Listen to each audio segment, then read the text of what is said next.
Courtney, and today I'm going to teach you guys how to ride a longboard.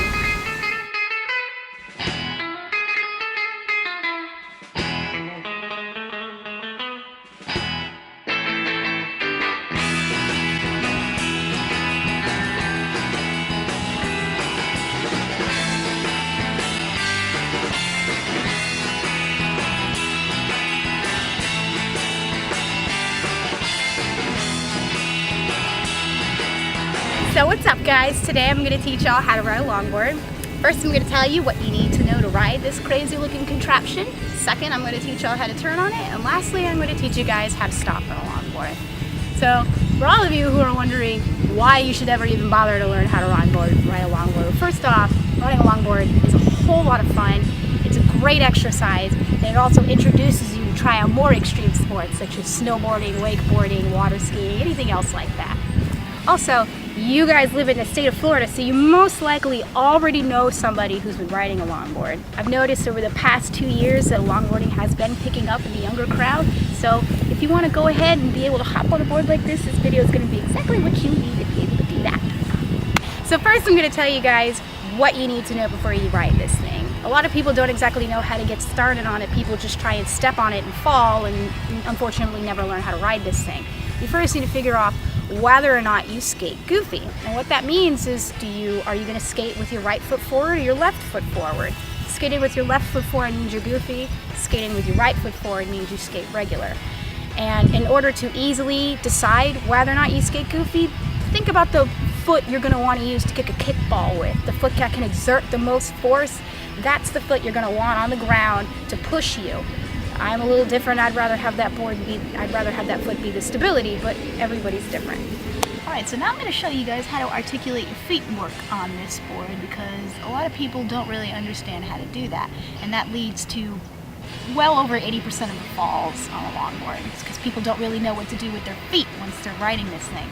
So I'm going to show you guys where this little dirty spot is on the board. This is pretty much the area you're going to want to have your foot on the board. Some people put their feet back here, but I don't recommend that for first-time users because that leads you to put your weight on the back and lift the board up like that. So you're going to want to start off with your foot right up here. This is where you've got the most center of balance. This is where your center of gravity is going to have the most stability on the board. So you're going to put your foot right up here. As you can see, I'm using my right leg because I skate goofy. When you push yourself, just keep your foot generally straight like this. When you go to put your foot back up on the board, pick it up, put it right around back here, and straighten this foot out like that. This is an important step because if you don't straighten out this foot and you leave it like that, you leave yourself to wobble like this when you're riding. You don't have as much stability left to ride as you do forward and backward. So you want to straighten both your feet out perpendicular to the board. Alright, so now if you've established whether or not you skate goofy, now you're going to decide what kind of longboard to ride. There's a lot of different kinds of longboards. Some are skinny, some are short, some are really outrageously long, and some are very flexible. Well, I like longboarding because it's something to do, so I'm not in the house and sitting around and doing nothing. I like the like fin tip down here because it's easier to ride than like a trick. It's really up to you. There are many different types and styles of boards with different kind of fishtail. There's shortboard, longboards. You can even use these tactics to ride a skateboard. The point is, find out which board you are the most comfortable with to increase your amount of stability for riding.